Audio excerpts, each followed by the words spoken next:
पितृभक्त ज्ञान निमुण गेला दशरथ राजा अभिषेकावा भरत श्रीरघुनाथ वनवासी।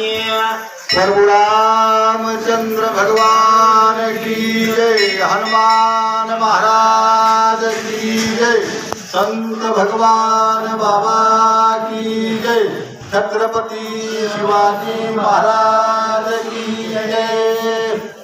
या ठिकाणी ज्ञानवंत गुणवंत धनवंत नीतिवंत येथे आले ती सर्व साधू संत सर्वांना प्रणाम। मस्तक हे पायावरी या वारकरी संतांच्या सुरसानी गुणाची रामकथा नाथ महाराज सांगतायत। भरताचा आणि गुरु वशिष्ठाचा संवाद आहे। भरताला गुरु वशिष्ठ म्हणतायत, जे काय तुझे वडील आहेत ते कायदा सांगून गेले, शास्त्र सांगून गेले, धर्म सांगून गेले आणि त्या धर्माच्या नियमानं रामाला वनवासाला त्यांनी पाठवलेलं आहे।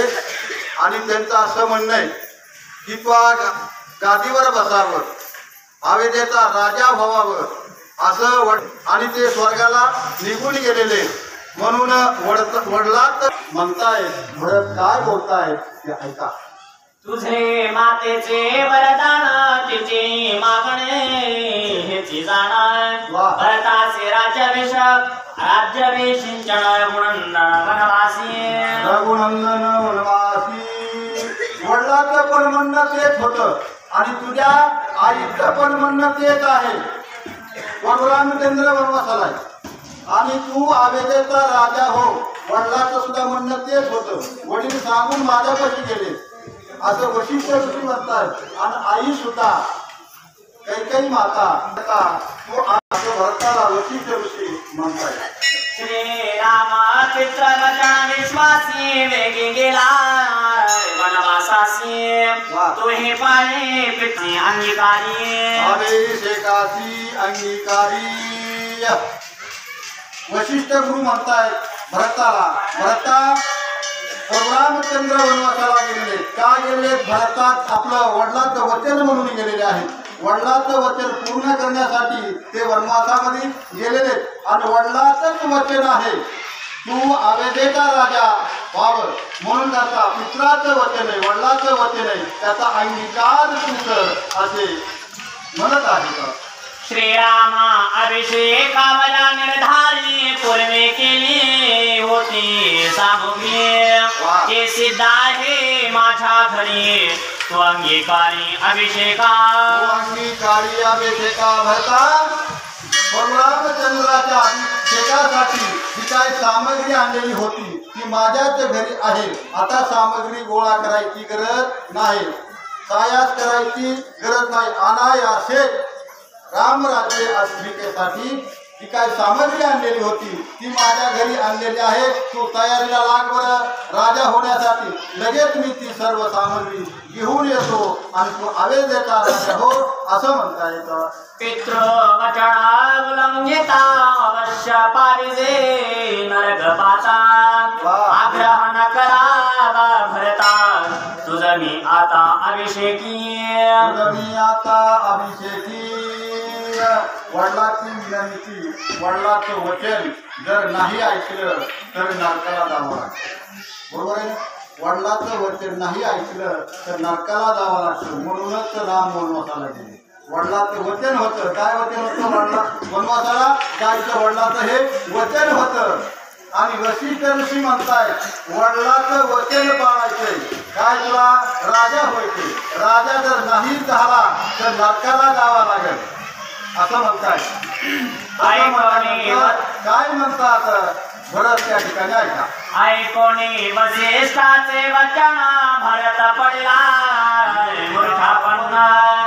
दीर्घ मांडले रुजन आक्रंदे पूर्ण बोलत। आक्रंदे पूर्ण बोलत वशिष्ठ ऋषीचं वचन ऐकलं महाराज। मूर्छाला आली वार्ता, अंधार दिसणं पृथ्वीवर पडले। बारीक स्वरामध्ये भरत कुंदोज कुंदोनी रडत आहेत आणि कुंदोज कुंदोनी रडून भरत त्या वशिष्ठ ऋषीच्या समोर काय म्हणतात ऐका. कैकई हरिके झाले रान जळतीचे काय तोंड वनवासाचे पाखंड तिनेची वितंड वाढविले थंड वाढविले. कैकईचं तोंड काळ झाले आणि तिनं पाखंड रचलंय महाराज. पाखंड कोण म्हणतात? भरत म्हणतात. तिनं स्वतःच काळ तोड केलंय आणि माझं सुद्धा तोड काळ झालं महाराज. आईचं तोड काळ त्याची मुलाचं सुद्धा तोंड काळ आहे. आणि परशुरामचंद्र वनवासाला जाण्याचं जे काही पाखंड आहे पुढं मत आहे कैकईमुळं माझे राम वनवासाला गेलेले आहेत आणि हे पाखंड जे आरती केले त्या आरती राजा होणं योग्य आहे का आवेदेता? हे आवेदेता राजा पाखंड केल्यानंतर होणं योग्य नाही. आणि सत्य जर असतं तर व्हायला हरकत नव्हतं. तिच्या पाखंड मतामुळं राम वनवासाला गेलेला आहे आणि इथं काळं तोड झालेलं आहे. माझं सुद्धा काळं तोड झालेलं आहे. कुंदोनी रडून बाजूला तोंड करून भरत शोक करतायत. अशा प्रकारे बोलतायत. कैकई केवळ परम नष्ट भाके गोविला पती वरिष्ठ तिचे मागणे पाप स्पष्ट तो राज्यपट मने घे. तो राज्यपट मने घे. कैकई कशी आहे? पापिष्ट आहे आणि तिनं कपट मांडले. कपटाचं राज्य घेणं योग्य आहे का?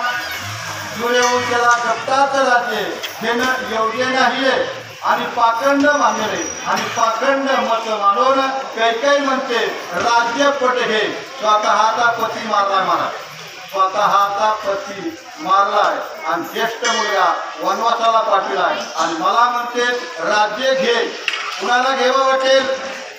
कुणाला घ्यावं वाटणार नाही असे म्हणून भरत त्या ठिकाणी शोक करू लागलेले आहेत. वसिष्ठा तुझ करी तोड म्हणा किती पाहसी माझे म्हण वांचुनिया रघुनंदन अरे सिंचन मिने घे. सिंचन मिने घे. वसिष्ठा तुझ करीतो प्रमाण.